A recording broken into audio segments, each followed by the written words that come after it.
Hello Himanshu sir, Bitu sir. Good evening. Recently যিটো terrorist attack হ'ল in Pahalgam, Jammu Kashmir আৰু ইয়াৰ ৰেছপন্সত ইণ্ডিয়াই যিহেতু ইণ্ডাছ ৱাটাৰ ট্ৰিটিখন ছাছপেণ্ড কৰি থোৱা আছে চ' ইয়াৰ বিষয়ে অকণমান কম্প্ৰিহেনচিভলি জানিবৰ কাৰণে আপোনালোক দুজনৰ ওচৰলৈ আহিলোঁ চাওঁচোন আহক Bitu sir please Okay. Thank you, Akankha sir, Himanshu sir. তো ইণ্ডাছ ৱাটাৰ ট্ৰিটিৰ বিষয়ে যদি আমি জানিব বিচাৰোঁ তেনেহ'লে আমি এইটো জানিব লাগিব যে ইণ্ডাছ ৰিভাৰখন এখন ট্ৰান্সবাউণ্ডাৰী ৰিভাৰ হয় আৰু ট্ৰান্সবাউণ্ডাৰী ৰিভাৰ হোৱাৰ লগে লগে কি হয় সেই ৰিভাৰৰ যিটো ৰিচ'ৰ্চ আছে ৱাটাৰ ৰিচ'ৰ্চ তাক লৈ দেশবিলাকৰ মাজত সংঘাত হয় আৰু ঠিক তেনেকুৱা এটা সংঘাত স্বাধীনতাৰ পিছৰে পৰা ভাৰত পাকিস্তানৰ মাজত চলি আছিল আৰু সেই সংঘাতটো দূৰ কৰিবৰ বাবে আপোনাৰ বিশ্ব বেংক অৰ্থাৎ ৱৰ্ল্ড বেংকৰ মধ্যস্থতাত 1960 চনত আপোনাৰ পাকিস্তানৰ কৰাচী চহৰত এখন চুক্তি স্বাক্ষৰ কৰা হয় আৰু এই চুক্তি স্বাক্ষৰ হয় সেই সময়ত থকা ভাৰতৰ আমাৰ প্ৰথম প্ৰধানমন্ত্ৰী মাননীয় জৱাহৰলাল নেহেৰু ডাঙৰীয়া আৰু পাকিস্তানৰ সেই সময়ৰ ফিল্ড মাৰ্শ্বেল আৰু ৰাষ্ট্ৰপতি আয়ুব খানৰ মাজত আৰু এই চুক্তিখনৰ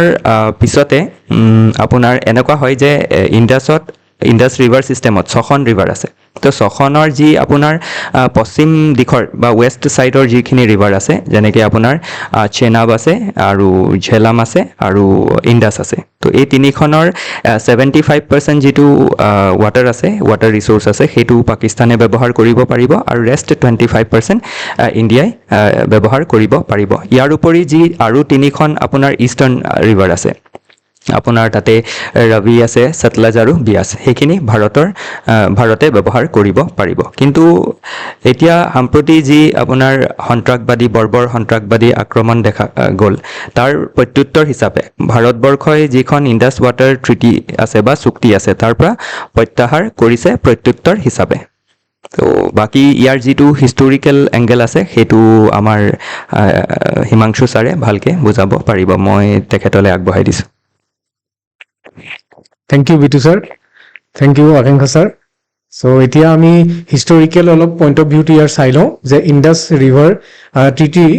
হিষ্টৰিকেল পইণ্ট অফ ভিউ বুলি ক'লে আমি ইণ্ডাছ ৰিভাৰৰ আশে পাশে আমাৰ ইণ্ডাছ যিটো চিভিলাইজেশ্যন সেই ইণ্ডাছ চিভিলাইজেশ্যনটো আজিৰ পৰা বহু হাজাৰ বছৰ আগত সেইটো হৈছিলে ইণ্ডাছ ভেলী চিভিলাইজেশ্যনৰ আছিল ইণ্ডাছ ভেলী চিভিলাইজেশ্যন চ' তাৰ আমি কি কি ইম্পৰ্টেণ্ট পইণ্ট আমাৰ এক্সাম পাৰ্চপেক্টিভৰ পৰা থাকিব পাৰে সেইখিনি আমি অলপ চাই লওঁ তো শ্লাইডখনত আমি ছেকেণ্ড শ্লাইডখনলৈ আমি যাওঁ অলপ এইটো আমাৰ হিষ্টৰিকেল যিটো পাৰ্চপেক্টিভৰ পৰা আমি যদি চাওঁ তেতিয়া মেজৰ চাইটছ কিছুমান আমি দেখিবলৈ পাওঁ ইণ্ডাছ ভেলী চিভিলাইজেশ্যনৰ যিখিনি আমাৰ এক্সাম পাৰ্চপেক্টিভৰ পৰা ইম্পৰ্টেণ্ট হয় আৰু কোনকেইখন ৰিভাৰৰ ছাইডত এই ছাইটকেইটা আছিল আৰু এই ছাইটকেইটাত কি পোৱা গৈছিলে সেই সময়ত সেই বস্তুখিনি আমাৰ APSC জেনেৰেলি আমাৰ ইম্পৰ্টেণ্ট হয় আৰু এক্সামত আগত আহিছেও এতিয়া তাৰে আমি চাওঁ কিছুমান মেজৰ ছাইটছ আছে ফৰ এক্সাম্পল ধোলাবিৰা বনাৱলী দেন মাণ্ডা তাৰপিছতে দেইমাবাদ এনেধৰণৰ কালিবাংগা এনেকৈ বহুতকেইটা ইম্পৰ্টেণ্ট ছাইট আছে আৰু সেইবিলাকত কি পোৱা গৈছে আমি সেইখিনি চাব লাগিব আৰু তাৰে আমি যদি ইয়াৰ বাউণ্ডেৰী ছাইটছকেইটা চাওঁ তেতিয়াহ'লে আমি নৰ্থত দেখিম যে যিটো জম্মু কাশ্মীৰত আছে মাণ্ডা সেইটো ইয়াৰ ইণ্ডাছ ভেলী ছাইটৰ মানে নৰ্দাৰ্ণ মষ্ট ছাইট আছিলে এইটো আৰু যদি ইষ্টৰ ফালে চাওঁ তেতিয়া আমি দেখিম যে আলমগীৰপুৰ যিটো আছে আমাৰ উত্তৰ প্ৰদেশত আছে সেইটো আমাৰ ইষ্টাৰ্ণ মষ্ট ছাইট আছিল আৰু যদি আমি চাউথৰ ফালে চাওঁ তেতিয়া আমি দেখিম যে দেইমাবাদ যিটো এতিয়া নৰ্দাৰ্ণ মহাৰাষ্ট্ৰত আছে সেইটো এটা আমাৰ চাউদাৰ্ণ মষ্ট পাৰ্ট আছিলে ইণ্ডাছ ভেলী চিভিলাইজেশ্যনৰ আৰু ৱেষ্টাৰ্ণ মষ্ট পাৰ্ট যিটো সেইটো চুটকা জেণ্ডৰ বুলি কোৱা হয় যিটো এতিয়া বৰ্তমান পাকিস্তানত আছে দেন আমি নেক্সট শ্লাইডখনত চাওঁ যে যিখিনি ইম্পৰ্টেণ্ট ছাইটছ আছে সেই ছাইটছখিনি কোনকেইখন ৰিভাৰৰ ছাইডত আছে সেইটো আমাৰ ইম্পৰ্টেণ্ট আৰু বৰ্তমান সেই যিকেইটা ছাইট আছে সেই ছাইটকেইটা মানে কোনকেইখন ষ্টেটত আৰু কোনকেইখন কাণ্ট্ৰিত পৰে মানে ইণ্ডিয়াত পৰে নে পাকিস্তানৰ পৰে আমি সেইটো চাব লাগিব তাৰে মেজৰলি আমি যদি চাওঁ তেতিয়া আমি তিনিটা ছাইট আমাৰ ইম্পৰ্টেণ্ট হৰপ্পা মহেঞ্জোদাৰো চানহুদাৰো আৰু তাৰ ভিতৰত যিটো আমাৰ ফাৰ্ষ্ট মানে চাইট আমি হৰপ্পাটো যদি চাওঁ তেতিয়াহ'লে সেইটো আমি দেখিম ৰবি ৰিভাৰৰ ছাইডত আছে আৰু বৰ্তমান সেইখন পাকিস্তানত আছে। ঠিক সেইদৰে মহেঞ্জোদাৰো আৰু চানুদাৰো এই দুইটা ছাইটো আমাৰ ইণ্ডাছ যিখন ৰিভাৰ আছে সেই ৰিভাৰৰ ছাইটতেই এক্সকেভেটেড হৈছিলে আৰু বৰ্তমান সেইখন পাকিস্তানতে আছে। আৰু বাকী যিকেইটা ছাইট আছে কালিবাংগা, বনাৱলী, ধোলাবিৰা, ৰাখিগড়ি এই গোটেইকেইটা ছাইট আমাৰ ইণ্ডিয়াত এতিয়া বৰ্তমান ইণ্ডিয়াত সেই ছাইটকেইটা পোৱা গৈছে বা এক্সকেভেটেড হৈছে। আৰু ৰিভাৰ আমি যদি চাওঁ ভগাবা ৰিভাৰ, ঘাগৰ ৰিভাৰ, লুনি ৰিভাৰ এই তিনিখন ৰিভাৰৰ ছাইডতেই আমাৰ এই ছাইটকেইটা পোৱা যায়। আৰু ইয়াৰ ভিতৰত যদি আমি চাওঁ যিটো ৰাখিগড়ি আছে সেইটো আমি লাৰ্জেষ্ট ছাইট হিচাপে কনচিডাৰ কৰা হয়। দেন ইম্পৰ্টেণ্ট ফাইণ্ডিংছ কিছুমান চাই লওঁ আমি হৰপ্পাত। ফৰ এক্সাম্পল গ্ৰেনেৰিজ যিবিলাকত মানে কি হৈছিলে শস্যৰ ভঁৰালৰ কাৰণে শস্য ৰাখিবৰ কাৰণে তেওঁলোকে শস্যৰ ভঁৰাল হিচাপে এই গ্ৰেনেৰিজবিলাক স্থাপন কৰিছিলে তেওঁলোকে, যাতে তেওঁলোকে বছৰটোৰ বাবে তেওঁলোকে শস্য ইয়াত জমা কৰি ৰাখিব পাৰে। তাৰপিছতে আমি যদি চাওঁ মাদাৰ গডেছৰ আমি দেখিছোঁ এটা মূৰ্তি এটা আমি দেখিছোঁ। সেই মূৰ্তিটো সেই সময়ত মানে যে মাদাৰ গডেছক কিমান ইম্পৰ্টেঞ্চ দিয়া হৈছিলে সেই বস্তু মানে এই এনেধৰণৰ আমি যিবিলাক ভগ্নাৱশেষ সেইবিলাকৰ পৰা আমি গম পাওঁ যে আমাৰ মাদাৰ গডেছক তেতিয়াৰ পৰাই ইম্পৰ্টেঞ্চ দিয়া হৈছে। দেন পেইণ্টেড পটাৰিজ ইয়াত দেখুওৱা হৈছে, বুৰিয়েল পটাৰী এইবিলাকৰ পৰা আমি গম পাওঁ যে সেই সময়ত যিটো ক্লে আৰ্ট সেই ক্লে আৰ্টৰ ওপৰত গুৰুত্ব দিয়া হৈছিল আৰু লগতে যিটো টেৰাকোটা আৰ্ট আছে তাৰ ওপৰতো ফ'কাছ কৰা হৈছিল সেই সময়তে। মানে আমি ইয়াৰ পৰা এইটোৱে ধৰিব পাৰোঁ যে সেই সময়ত আমাৰ যিটো কালচাৰ আছিলে বা চিভিলাইজেশ্যন আছিলে সেইটো কিমান ডেভেলপড আছিলে। হয়, তাৰপিছত যিটো মেইল টৰ্চ আমি দেখুওৱা হৈছে তাত বেলি ফেটৰ এটা কনচেপ্ট দেখুওৱা হৈছে, দেখিছে আপুনি নিশ্চয় দেখিছে আপোনালোকে। মানে তাত কোনো ধৰণৰ মানে ৰিয়েলিষ্টিক যিটো মানে বস্তু সেইটো দেখুৱাবলৈ চেষ্টা কৰা হৈছে। হয়, দেন আৰু আমি গ্ৰেট বাথ মহেঞ্জোদাৰোত যিকেইটা আমাৰ ইম্পৰ্টেণ্ট ফাইণ্ডিংছ পোৱা গৈছিলে তাৰে ভিতৰত এটা হৈছে গ্ৰেট বাথ। গ্ৰেট বাথটো কি হয় আৰু ৰিলিজিয়াছ পাৰ্পাজতো ইউজ হৈছিলে আৰু বাথিং পাৰ্পাজতো ইউজ হৈছিলে। চ' সেইকাৰণে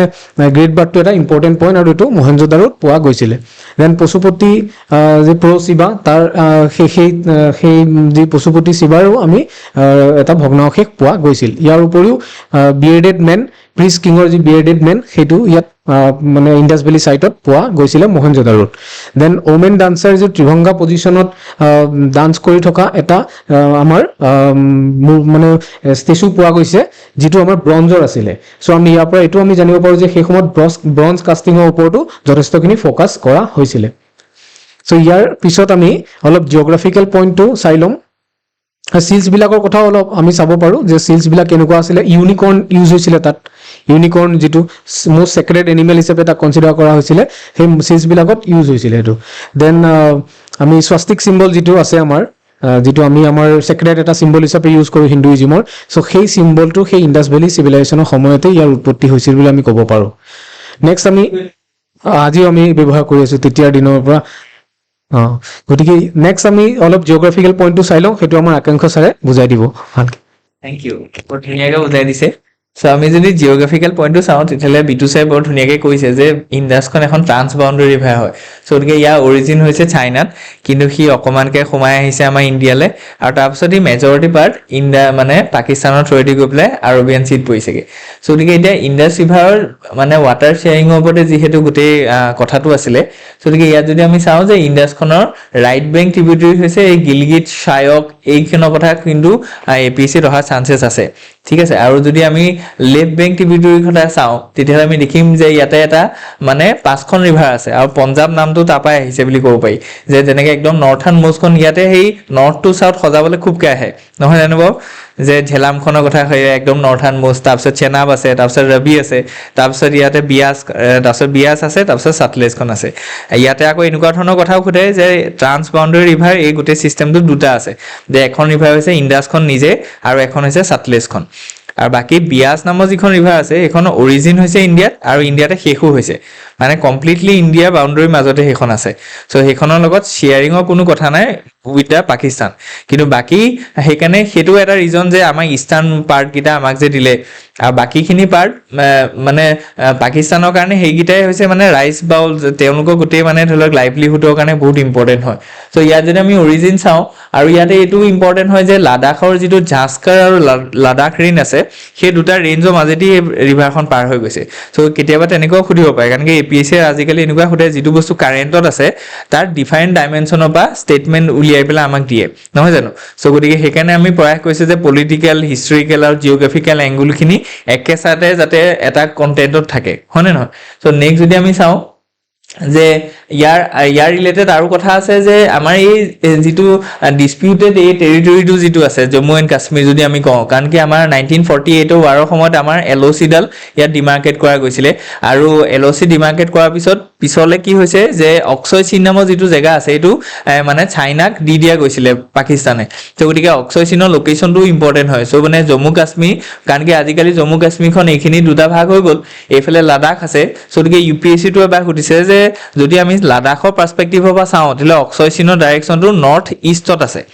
চ' গতিকে সেইটো আমি মনত ৰাখিব পাৰোঁ কাৰণ কি নৰ্থ ইষ্টত আমি নিজে থাকোঁ চ' গতিকে নৰ্থ ইষ্টাৰ্ণ ডাইৰেকশ্যনত আজি অক্সয় চীন নামৰ জেগাখন আছে ঠিক তেনেকৈ পাকিস্তান অকুপাইড কাশ্মীৰখন আছে যিখন গিলগিট বাল্টিস্তান বুলিও জনা যায় আৰু এই যদি আমি একদম টেৰৰিষ্ট যিটো এটেক হৈছিলে তাৰ যদি একজেক্ট লোকেশ্যনটো যদি আমি ট্ৰেছ কৰোঁ তেতিয়াহ'লে আমি দেখিছোঁ যে এই ক্ৰছ বাউণ্ডাৰী আচলতে মানে ইনফিল্ট্ৰেশ্যন হৈছিলে আৰু ইয়াতে পীৰ পাঞ্জাল ৰেঞ্জটো আছে আৰু আপোনালোকে দেখিছে যে সেই অনন্তনাগৰ ওপৰতে সেইখিনিতে আমাৰ যিটো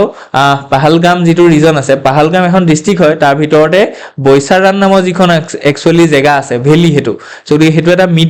মানে গ্ৰাছলেণ্ড চ' চাৰিওফালে ধৰি লওক পাহাৰ মাজতে গ্ৰাছলেণ্ড চ' এইটো বহুত পিকচাৰকিউ এটা মানে জেগা হয় চ' গতিকে এইখিনি ইম্পৰ্টেণ্ট আছিলে চ' গতিকে আমি ডিছকাশ্যনটো কৰি ভাল লাগিলে আকৌ লগ পোৱাৰ প্ৰতিশ্ৰুতিৰে শুভৰাত্ৰি থেংক ইউ